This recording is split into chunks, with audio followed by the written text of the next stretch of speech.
What's up everyone, it's Coach Mac back with another video, and today I'm going to be talking about how you can quickly blow up your bench press and go from lifts like this to this. Yep, get that off, yeah!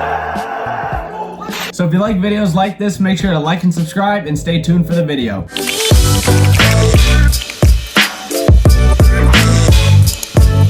Okay, so the first thing a lot of people don't get down when it comes to actually getting a really strong bench press is the reality is you have to focus on your form. You have to focus on a few key things that I'm gonna break down here that will make it so your bench press skyrockets. Even if you have bad form, you can still get stronger in the bad form, but once you get up to those higher weights, that bad form won't carry over and you'll have a higher risk of injury, and you also won't get as strong. So the first thing you have to get down if you want a stronger bench press is a base. And a base meaning leg drive and making sure that you have your shoulders planted on the bench and your butt is down on the bench. This is going to give you more power out of your lower body and not just using your chest and your shoulders to push the movement. So a lot of the time what I do is I put my feet in a shortened position. I'll show you some videos here where I start at the top of the bench, curl myself down. What I'm doing is I'm basically planting my feet before I even start the lift, and when I bring myself down, that keeps me in a tight loaded position. I can feel my quads starting to tense up. Now I'm using my feet to drive with the bench, and then I'm using my hips as a base, and additionally my shoulders are locked in place. So tying into the form again, we need to work on externally rotating the shoulders and making sure that we have them not at a 90-degree angle but a 45-degree angle. The reason for this is you're going to put a lot of stress on your shoulders,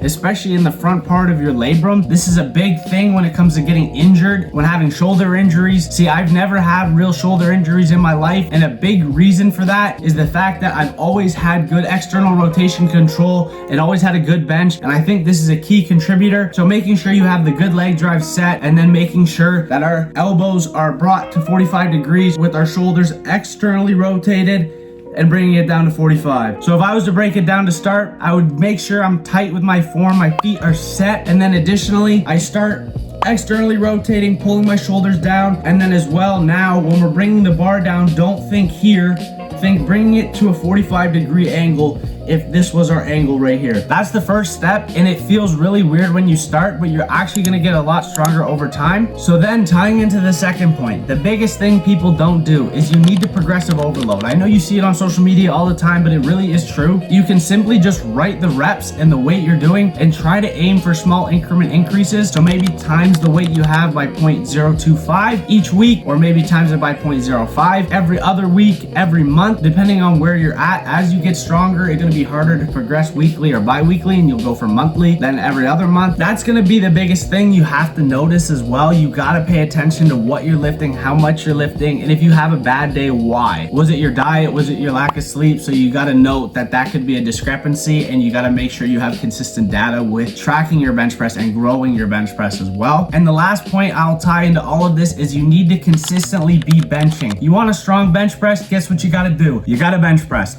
Wow, look at this. When I really focused on trying to get a really strong bench press, I got the form down. As well as getting the form down, I was working on progressive overload, and then additionally I was benching twice a week, and I was benching from anywhere from 5 reps to all the way to 2. I never really did 1 rep maxes. Every now and then of course I did, but that was maybe 3 times a year, I'd say. And another thing, if you really want to grow your bench press, the biggest success I personally had when I was younger is I would do flat bench, incline, decline, when I was solely focusing on getting as strong as possible on my bench press, and everything was 5 reps and below. So this is the biggest advice I would use to get a stronger bench press. Make sure you get the form and the technique down. It's going to help you get stronger and also make your lifts a lot better, prevent injuries. And then secondly, progressive overload your bench press. Make sure you're taking notes of the reps, the amount of weight you're doing. And then lastly, make sure you're benching a lot. Twice a week should suffice. I mean, if you really want, you could do 3 times a week, but you're pushing it there. And as well as you want to be a little extra, you can work on doing incline bench press and decline bench press, making sure you're working through different ranges of motion on a bench press. I mean, you're still going to get better at the form if you're working on it, making sure the shoulders